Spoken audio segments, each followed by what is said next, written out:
Good morning. पिछले पिछले class में हमने आप लोगों को बताए थे मोलिकुलरिटी के बारे में। उसके बाद था ऑर्डर ऑफ रिएक्शन, मोलिकुलरिटी और ऑर्डर ऑफ रिएक्शन के बारे में बताए थे कुछ। लेकिन इसके पहले मोलिकुलरिटी के पहले आर्हेनियस का सिद्धांत भी बताया। आर्हेनियस का सिद्धांत जिसका फार्मूला था इनके बराबर ई ए बटा आर टी प्लस इन ए, जहां इन ए था इंटीग्रल कांस्टेंट, अवकलन स्थिरांक। अब इसी के आधार पर देखते हैं कि जो एक्टिवेशन एनर्जी होता है इसका निर्धारण डिटर्मिनेशन हम किस प्रकार से कर सकते हैं। यानी एक्टिवेशन एनर्जी को कैसे हम निकाल सकते हैं।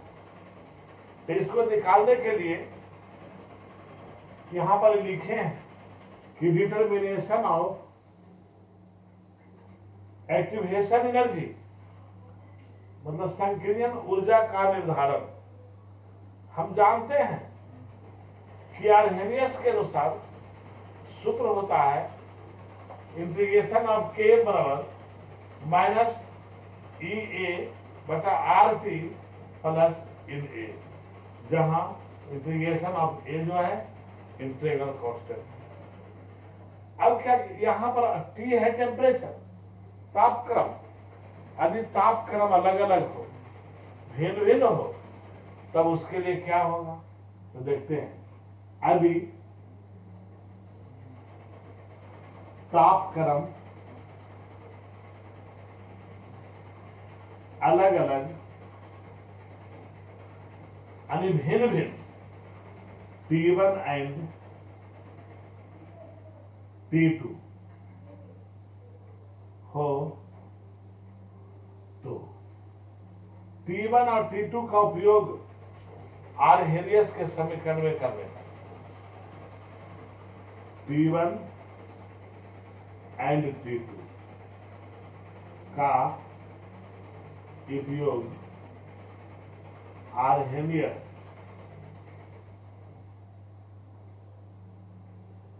के समीकरण में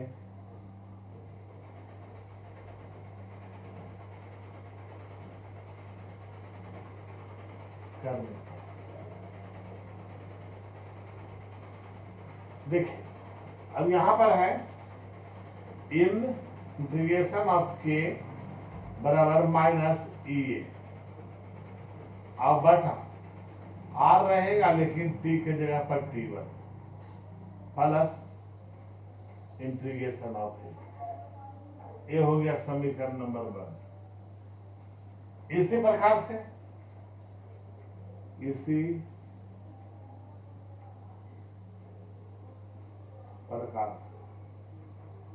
देखिए जिस तरह से टी के जगह पर T1 दिए, उसी प्रकार से टी के जगह पर T2 का मान रख देते हैं। तो हो गया इन के बराबर माइनस ई ए बटा आर T2 प्लस इन। अब समीकरण दो को बन गया, एक पहला समीकरण और दूसरा समीकरण, दो समीकरण है। अब देखते दोनों समीकरण कि क्या प्रभावता मिलाकर रखे।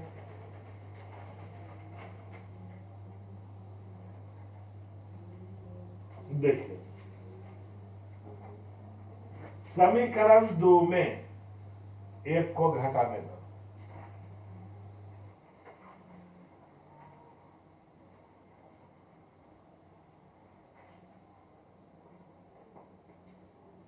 फ्रॉम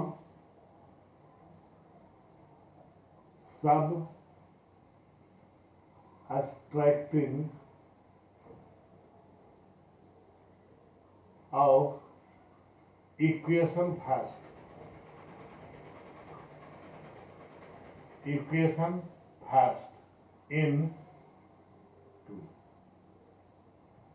मतलब दो में एक को घटाना होगा, एक तो मिटा दिया गया है, दो ए है, तो इधर जो इन के है उसमें भी था इन के, इन दोनों में घटेगा, और इधर है जो उसमें घटेगा।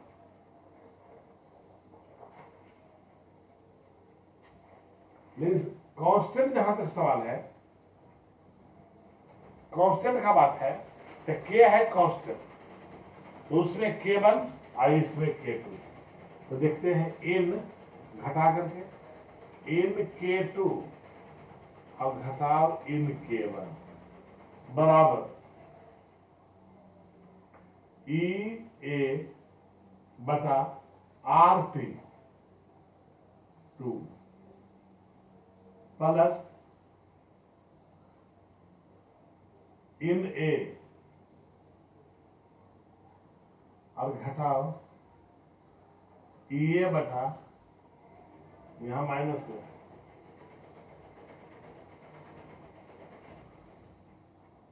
की जगह minus RT1 plus in A। अब देखिए यहां या इन K2 माइनस इन K1 बराबर माइनस EA बटा RT2 अब प्लस अब माइनस खत्म होगा, अब माइनस प्लस EA बटा RT1।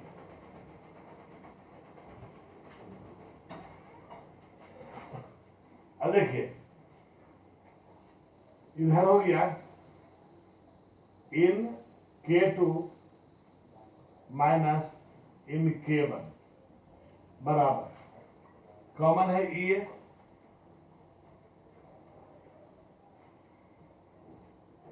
वन बटा RT2 प्लस वन बटा R।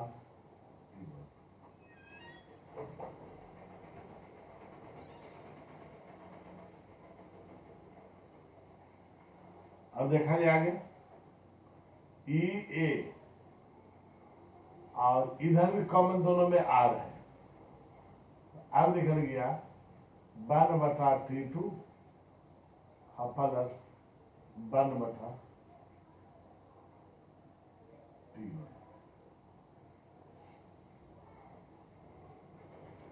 ये है माइनस,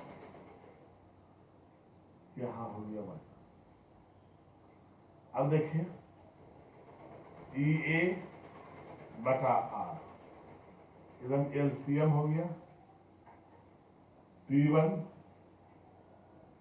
इंटू T2, ये हो गया T2 माइनस T1। अब यहां पर है इन K2 माइनस K1, तो अब यहां लिखना होगा या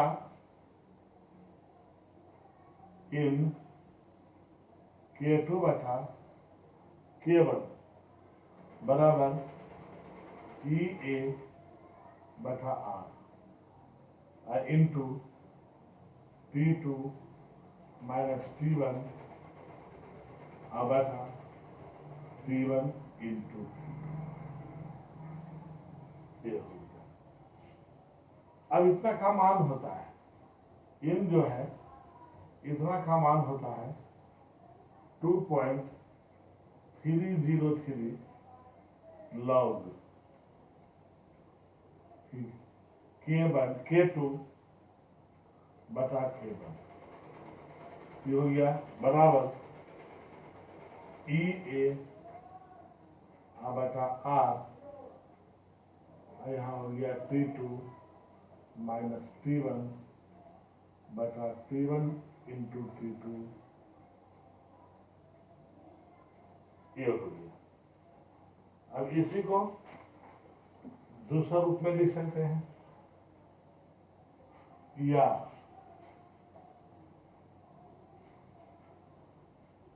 लॉग K2 बटा K1 बराबर EA बटा 2.303 इंटू T2 माइनस T1 बटा T1 इंटू T2।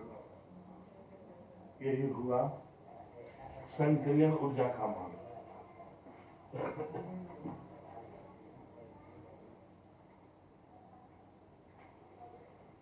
अब इसमें मान ज्ञात किया जा सकता है EA का, यदि K1 और K2 का मान ज्ञात रहे, T1 और T2 का मान ज्ञात रहे, तब EA का मान ज्ञात किया जा सकता है। एक बार फिर जान लीजिए, संक्रियन ऊर्जा का मान निकालने के लिए सबसे पहले हम लोग आर्हेनियस के जो सिद्धांत के अनुसार जो फार्मूला प्राप्त हुआ है उसी का उपयोग इसमें किया गया है। उसको उपयोग करने के बाद हम ये देखें, दो ताप में अंतर को लगाए। मान लिया कि ताप में अंतर जो है T1 और T2 है। अब T1 और T2 जब रहा तब उसको हम बैठा दिए समीकरण में T के जगह पर। आर्हेनियस का समीकरण तो आप जानते करते हैं कि उसमें इन के बराबर होता है माइनस EA बटा RT प्लस इन ए, जहां ए था इन ए था अवकलन स्थिरांक। अब उसी समीकरण में T के स्थान पर T1 और T2 का मान बारी बारी से बैठाएंगे। बैठाने के बाद दो समीकरण हमको प्राप्त हो गया। एक समीकरण हुआ इन K2 बराबर माइनस EA बटा R2 प्लस इन ए, और दूसरा मान था इन K1 बराबर EA बटा R1 प्लस इन ए। दो समीकरण मालूम हुआ, समीकरण 1 और समीकरण 2। अब समीकरण 2 में एक को घटाए हैं, from subtraction of equation first into, मतलब दूसरा में पहला को घटाने पर। यह देखिए कि K2 वाला पहला दूसरा है, T2 वाला दूसरा है, और K1 और T1 पहला है। घटाए हैं इन integration of K2 minus integration of K1 बराबर इन EA बटा R T2 प्लस इन ए माइनस फिर माइनस EA बटा R T1 प्लस इन ए। अब इन ए से इन ए दोनों कट गया, यहाँ माइनस है, कट गया। अब बचा क्या, तो देखिए K इन K2 माइनस इन K1 बराबर माइनस EA बटा R T2 प्लस ये दो कट गया, तो प्लस माइनस माइनस प्लस इन ए बटा R T1, फिर इन K2 माइनस इन K1 बराबर माइनस इन ए बटा R, इन ए ले लिया गया कॉमन। उसके बाद देखिए यहाँ 1 बटा R T2 प्लस 1 बटा R T1, फिर R दोनों में है, इधर R को भी कॉमन ले लिया गया, हो गया क्या, इन ए EA बटा R बराबर यहाँ माइनस है इसलिए 1 बटा R, ये हो गया 1 बटा T2 1 बटा R T1, क्योंकि T2 R1 R जो है दोनों में कॉमन ले लिया गया है, तो T2 और T1 का मान ऐसे बचता है। अब देखते हैं इसको हल करके ये दोनों का गुणा लिया गया, T1 और T2 हो गया लघुत्तम। अब इसमें इतना से भागा दीजिए, इतना में इतना से भागा देंगे तो T1 बचेगा, T2 कटेगा तो T1 बचेगा, और T1 कटेगा तो T2 बचेगा।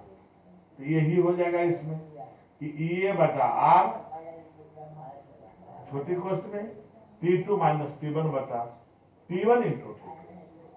अब इसी में हम क्या किए कि यहाँ पर क्या देख रहे हैं कि K2 और K1 है, इन दोनों में कॉमन है। लॉग के अनुसार जैसा कि जानते हैं कि भागा माइनस से बदलता है, माइनस भाग में बदलता है। जैसे रहे बात के मतलब log 5 माइनस log 2, तो ये हो गया 5/2 यानी log 5/2 ये हो जाता है। यदि माइनस रहता है log मिति के अनुसार तो भाग में बदलता है, डिवाइड में बदलता है, और डिवाइड रहता है तब सबट्रैक्ट यानी माइनस बदलता है, घटाव में बदलता है। ये रूल है लॉग मेट्रिक के लिए। अब उसी प्रकार से यहाँ हो गया इन K2/K1 ये हो गया बराबर EA/R, फिर जो दिया हुआ है वही है। अब इतना के मान होता है, लॉग यहाँ दिखा दिया गया है, जो मान होता है 2.303 लॉग K2/, यहाँ R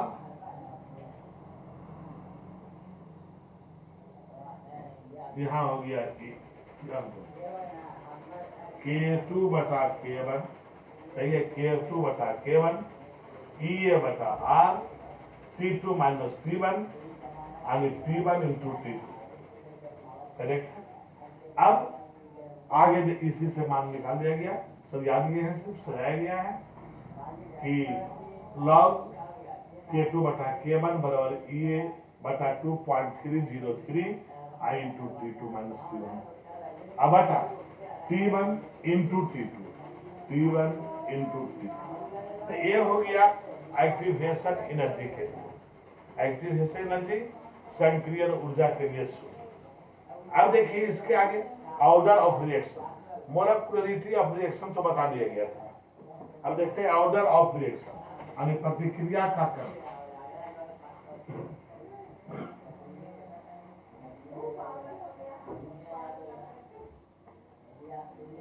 ऑर्डर ऑफ रिएक्शन माने प्रतिक्रिया के क्रम, प्रतिक्रिया के या कोटि भी बोलते हैं इसको, प्रतिक्रिया के कोटि या प्रतिक्रिया के क्रम से क्या समझते हैं। तो देखिए जैसा कि आप जानते हैं कि कोई भी प्रतिकारक जब क्रिया करती है तो प्रतिफल का निर्माण होती है। कोई भी प्रतिकारक जब क्रिया करती है तब प्रतिफल का निर्माण होती है। तो देखिए समझिए, यहां समझने का चीज है कि मान लिया कि A और B प्रतिकारक है और ये दोनों आपस में क्रिया किया तो C+D बनाया। A और B प्रतिकारक बता रहे हैं ऑर्डर ऑफ रिएक्शन। तो इसमें बोल रहे थे कि मान लेते हैं कि A और B दो प्रतिकारक हैं और प्रतिक्रिया करने के बाद C तथा D प्रतिफल बनता है। अब देखना इसमें यह है कि A का सांद्रण, A का concentration of A, concentration of A, इसको इस ढंग से लिख सकते हैं कंसंट्रेशन ऑफ A। उसी प्रकार से concentration of B, concentration of C,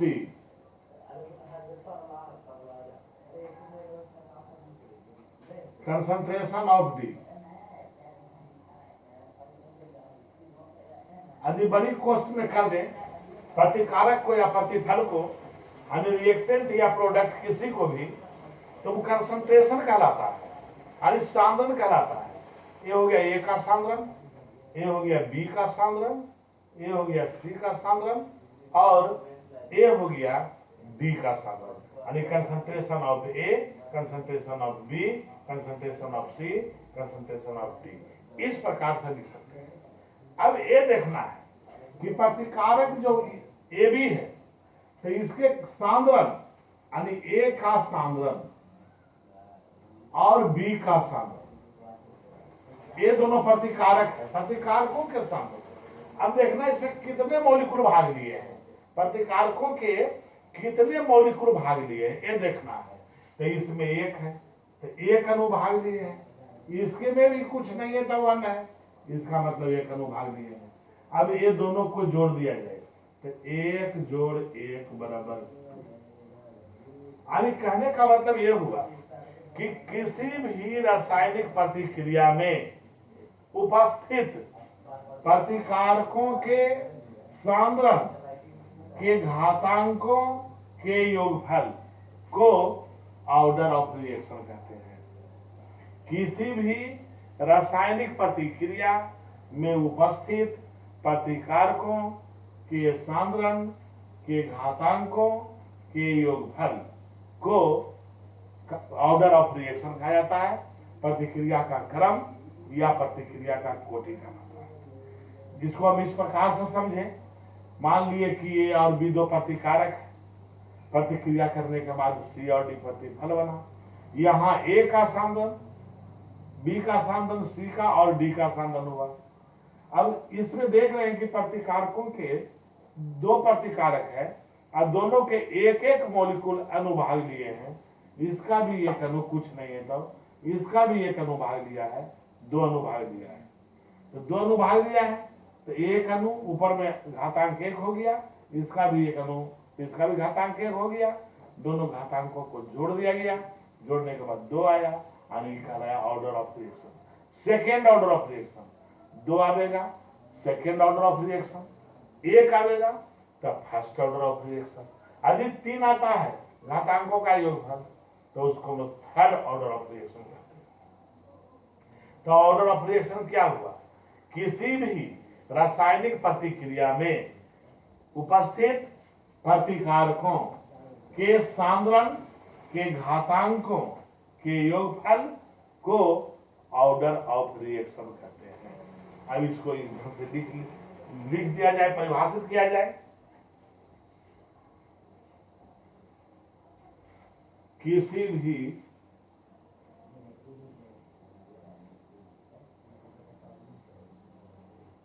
रासायनिक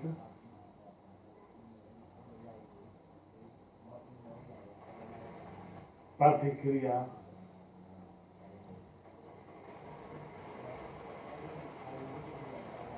में उपस्थित प्रतिकारकों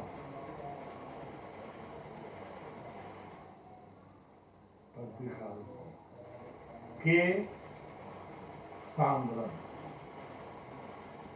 यानी इसको बोलते हैं कंसंट्रेशन,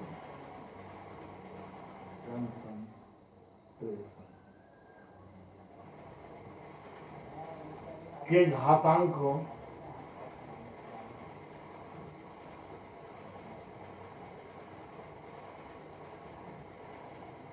के योगफल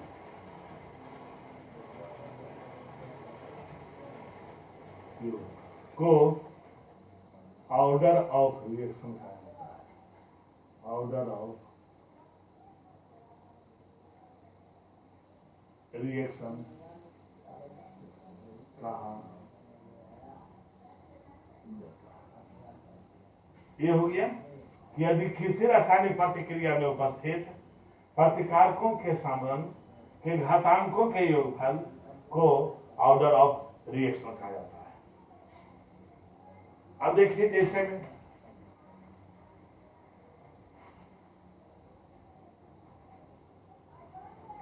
जैसे एग्जाम्पल में ए प्रतिकारक है, बी प्रतिफल है, ए है रिएक्टेंट और ए है प्रोडक्ट। अब देखिए इसका घातांक सांद्रण हो गया ए और घातांक हो गया 1, यानी बराबर आया 1। एक ही प्रतिकारक है तब एक ही प्रतिकारक होगा, घातांक भी एक ही रहेगा, अणुओं की संख्या एक है। तो इसको बोलेंगे first order of reaction, first order of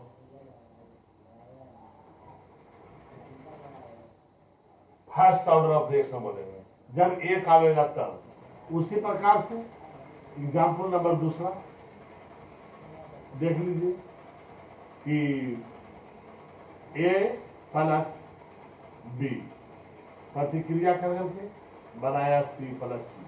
अब यहां ए का स्थानांतरण हो गया, आए बी का स्थानांतरण हो गया। अब इस पर भी घातांक एक है, तो एक जोड़ एक बराबर 2, यानी इसको बोलेंगे second order of reaction, second order of reaction. ये हो गया। अभी 2 आवेगा तो सेकेंड ऑर्डर ऑफ रिएक्शन, अब फर्स्ट आवेगा तो एक order of reaction, first order of reaction 1 आया तो फर्स्ट, 2 आया तो सेकेंड। इसी प्रकार से इसे मान लेते हैं कि 2a प्लस बी क्रिया करने के बाद CD बनाया, सी प्लस डी नहीं बल्कि CD होगी बनाया। अब देखना यहाँ है कि ए का स्थानांतरण, अणुओं की संख्या 2 है तो 2, आई बी का स्थानांतरण, अणुओं की संख्या 1 है तो 1। अब यहाँ जुड़ जाएगा 2 जोड़ 1 बराबर 3। ये हो गया third order of reaction, third order of reaction. ये ढंग से प्रतिकारकों के सामरण के घातांकों का योगफल जो भी आएगा वही ऑर्डर ऑफ रिएक्शन होगा। जैसे यहां पर एक आया तो फर्स्ट ऑर्डर ऑफ रिएक्शन, या इस केमिकल रिएक्शन में घातांकों का योगफल 2 है तब सेकेंड ऑर्डर ऑफ रिएक्शन। यहां पर देख रहे हैं कि 3 है तब थर्ड ऑर्डर ऑफ रिएक्शन होगा। इसी प्रकार से 4-5 कई भी हो सकते हैं, इसके लिए कोई दिक्कत की बात नहीं है। 0 ऑर्डर ऑफ रिएक्शन भी होता है, सीडो ऑर्डर ऑफ रिएक्शन भी होता है। तो आप लोगों को 3 को पढ़ाया जाएगा, first order of reaction, 0 order of reaction and pseudo order of reaction. अब देखा जाए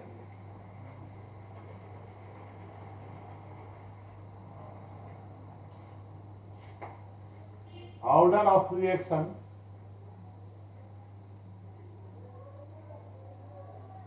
ऑर्डर ऑफ रिएक्शन है फॉलोइंग टाइप। इसका बहुत से प्रकार है फॉलोइंग टाइप। इसका नीचे दिए गए बहुत सा प्रकार है, लेकिन आप लोग जो पढ़ने का मुख्य रूप से है वो पहला है first order of reaction, first order of reaction.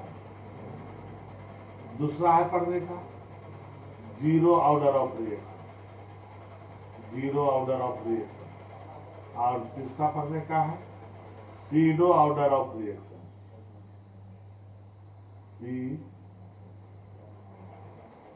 Pseudo order of reaction. ये 3 ऑर्डर ऑफ रिएक्शन को पढ़ना है 12 क्लास में, 10+2 में फिजिकल केमिस्ट्री पढ़ रहे हैं, केमिकल काइनेटिक्स, उसमें 3 को पढ़ने का आपको है।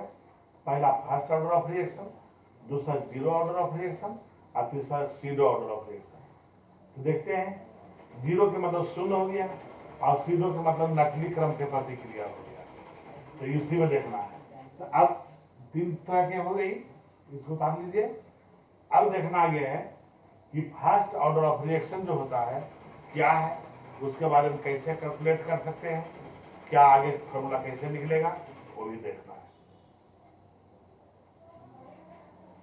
देखिए, तो पहला है फर्स्ट ऑर्डर ऑफ रिएक्शन, प्रथम क्रम के प्रतिक्रिया। इसको हिंदी में बोलते हैं प्रथम क्रम की प्रतिक्रिया। प्रथम क्रम की प्रतिक्रिया। अब प्रतिक्रम इसमें देखिए, मान लीजिए कि ए एक प्रतिकारक है, ये है रिएक्टेंट, रिएक्टेंट ए बनाता है प्रोडक्ट, बनाएगा प्रोडक्ट। कब? जब क्रिया करेगा तब। वो क्रिया करेगा तब कुछ समय का इन्वेस्ट होगा, समय भी खर्च होगी, तभी क्रिया होगा। तो मान लीजिए खाने के लिए कुछ आप ले लेते हैं प्लेट में, लेकिन 1 सेकेंड भी समय नहीं लगता है, तो क्या आप उस सामान को, भोजन को खा लेते हैं? नहीं। उसके लिए समय लगना चाहिए, खाने के लिए, चबाने के लिए, निगलने के लिए, मुंह में डालने के लिए कुछ वक्त की आवश्यकता होती है, टाइम की आवश्यकता होती है। उसी प्रकार से जब ए प्रतिकारक बी में बदलेगा तो उसके लिए वक्त की आवश्यकता होगी, कुछ न कुछ टाइम की आवश्यकता होगी। टाइम लगेगा तभी है जो ए बी में बदलेगा। मान लेते हैं कि इसका सांगन है आरंभ में जो ए है, माना ए है सांगन, टी बराबर 0 सेकेंड। अभी टाइम नहीं लगा है, कुछ भी नहीं, अभी लिए हैं टी बराबर 0 सेकेंड। तो क्या प्रोडक्ट बनेगा? नहीं बनेगा, कुछ भी नहीं बनेगा, क्योंकि समय बीता ही नहीं है।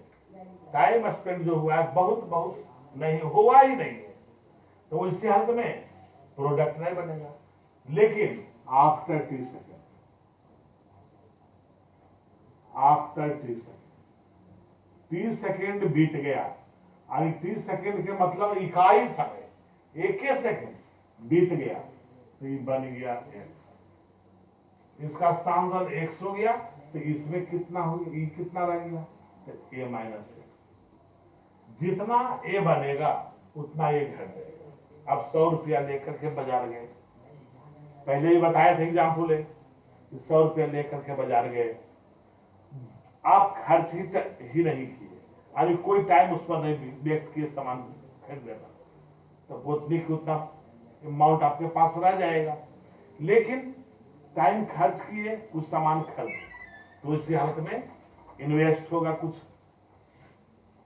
इस रासायनिक प्रतिक्रिया में वही होती है कि जब टाइम बीतता है तब प्रतिकारक की मात्रा में कमी होती है।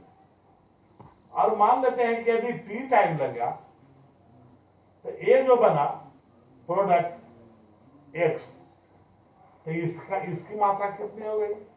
तो ए माइनस एक्स। यहां लिखना पड़ेगा, माना कि ए रिएक्टेंट है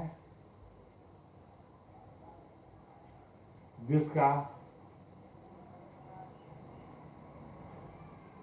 सांद्रण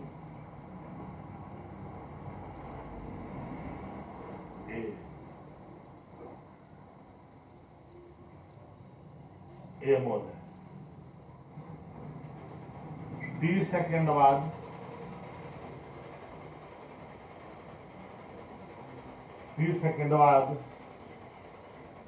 एक्स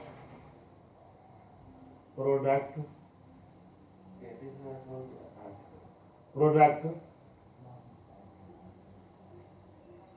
बनने के कारण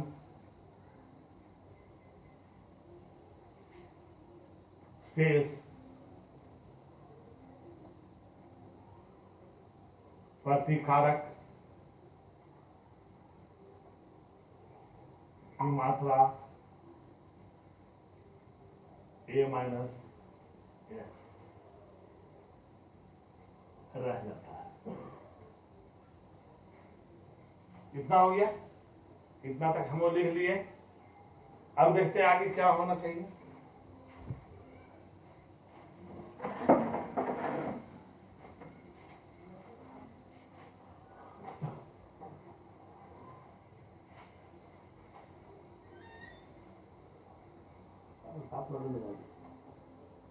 रेट बराबर मात्रा बटा समय।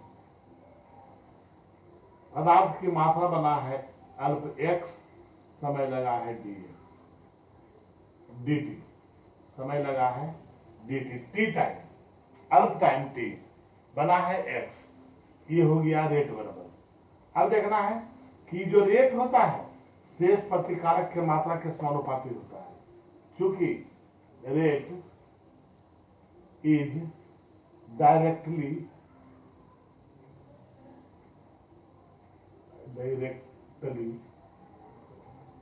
proportional to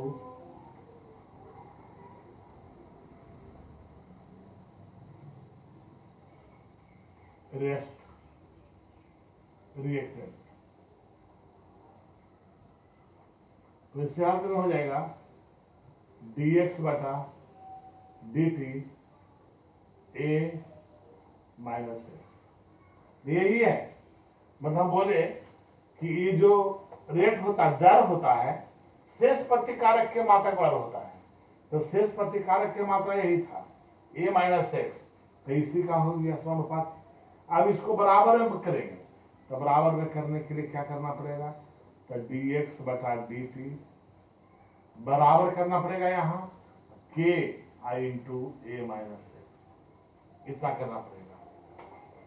एक बराबर करने के लिए कि स्थिरांक देनी पड़ती है, जिसको हम लोग k इज कांस्टेंट।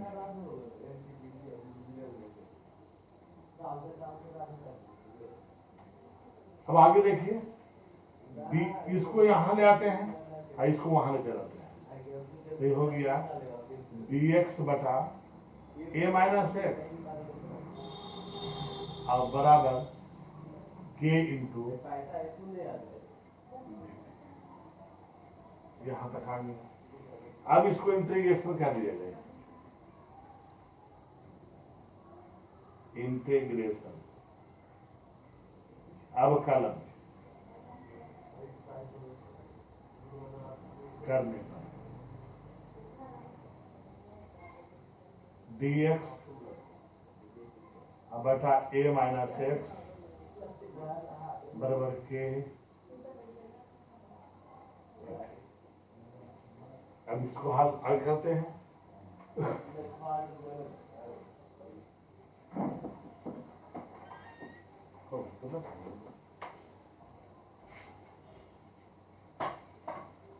माइनस इन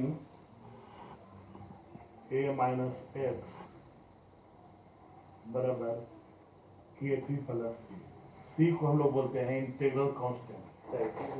अच्छा, सी इज इंटीग्रल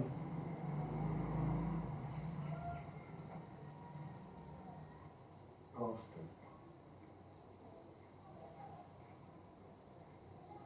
देखिए एक समीकरण है और एक भी समीकरण है दूसरा, ना हो गया। आप लीजिए इसको,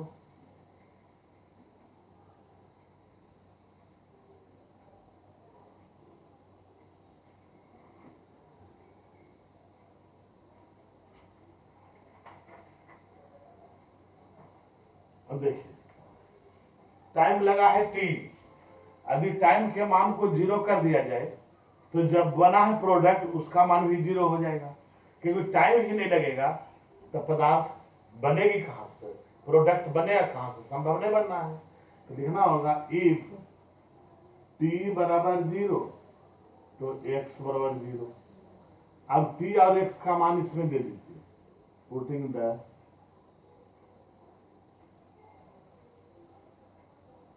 value of t and x in equation first, minus in x और 0 बराबर k गुना 0 प्लस c, तो हो गया माइनस इन ए बराबर सी। एक समीकरण बन गया तीसरा। अब देखिए यहां समीकरण सी है, यहां समीकरण 2 है, यहां 3 यहां 2। अब क्या करते हैं, यहां भी सी है और यहां भी सी है। सी का मान होता है इन ए, सी का मान है इन ए, तो यहां पर वैल्यू रख देते हैं, यानी 3 का मान एक में, दो में देने पर क्या हो जाएगा?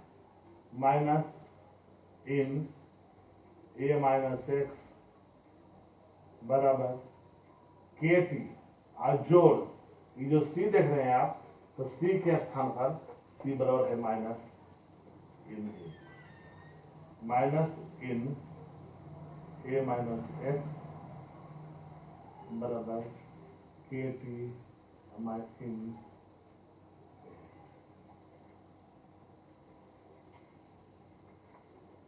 या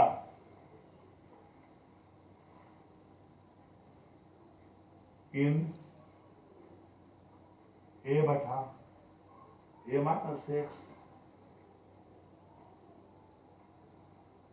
बराबर के टी, या के बराबर 1/t इन ए बटा ए माइनस एक्स। यहाँ मान होता है 2.30 बटा टी लॉग ए बटा ए माइनस एक्स। इसे ही हम लोग कहते हैं फर्स्ट ऑर्डर ऑफ रिएक्शन के सूत्र। तो यहाँ तक रहने दीजिए, फिर अगले दिन मिलेंगे इसी टाइम। Thank you.